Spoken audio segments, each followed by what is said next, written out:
to your Daily Dose. My name is Robert. It's my pal Susan. It's been a minute. I think our last dose was right around my birthday about a Yep. month Mhm, ago. mhm, mhm. And dovetailing that, it's my son's birthday today. He turns 15. Shout out to Giuseppe. Um, you know, birthdays are an interesting thing as we age. How do you feel about your birthdays? Do you still like to celebrate them big? How do you, yeah. Uh, it doesn't need to be big, but I talk about it all day long. Strangers on the street, it's just fun for me and I enjoy it. Right now, I'm at the precipice of my mother's 100th birthday. Wow. And obviously there's a lot that could potentially be built into that, and it all is.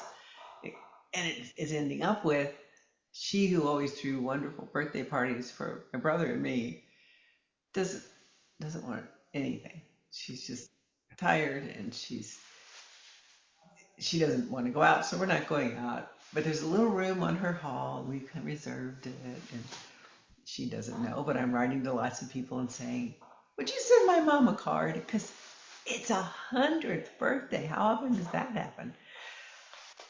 But Yeah, yeah, it's a mixed blessing in different stages of one's life for sure. that's right. And it's very interesting what you bring up, the idea of what you want for the person whose birthday it is Yeah. versus, what the person wants. And I think that goes, all sorts of ways too, that, like as we were measuring for Giuseppe, 15, very different than 100, we really have to, okay, what does he want? We have our ideas, but it's not about us. It's his birthday. Same with my dad, recently turned 80. At one point wanted a big party. As it got closer, similar to your mom was saying, I just don't think I have it in me. And Yeah, and I felt like I was honoring her. There was a little bit of how can what do we end up doing? And it got very small. It's we're not leaving. It was that the same with your dad that there was some small thing that you did that was not what was originally. yeah, I mean, Chris and I were around, and basically, I think that was it, was to be present, to be ready, right? To should the mood strike and whatever. That's very different than, as you say, throwing kind of a grand scale party. And that was what was, I think, intimidating to my dad. I think he was feeling like, gosh, what if I'm just not up to it and all these people show up and then I'll disappoint them, right? Right, There's that. right. And so it's being very, sensitive to the person's needs, wants, Yeah. feelings about who and what they are. What you did in creating that video of how you did that technically, and it was gorgeous. That was a gorgeous birthday gift. Well, thank you. That was a nice shift. So the video, which we'll link down here below, is my dad's reflection about turning 80, because like you say, a big milestone birthday like 100.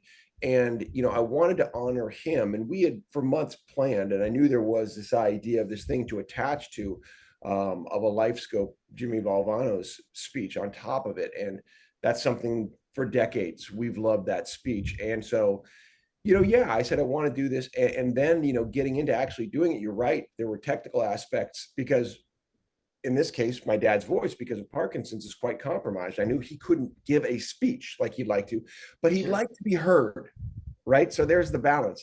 And Yeah. that's where, in this case, artificial intelligence was really good. I took That's that, amazing. yeah, voice from 20 years ago on the first Boys of Summer when his voice was very clear and strong. And I put it into this cloning technology. And what came back was a voice. It wasn't him exactly, but it was, to follow the metaphor, in the ballpark, right?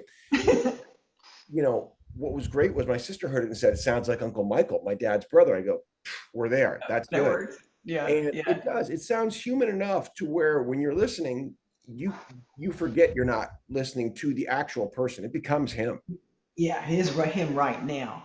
I heard, particularly when he used the word Parkinson's, I heard your dad. I really heard. I mean, I don't know Uncle Michael's voice, but that was really, it was like, this is amazing. Yeah, and it's something that maybe we could go forward a little bit and talk more about because we're using this in part, and I think more in the day one classes too, which is how people who are maybe compromised in terms of their known abilities to speak, write, whatever, can positively use AI to still be heard, And I think there's a lot there. I think this is a big positive. So why don't we put that into our next dose? Let's do it.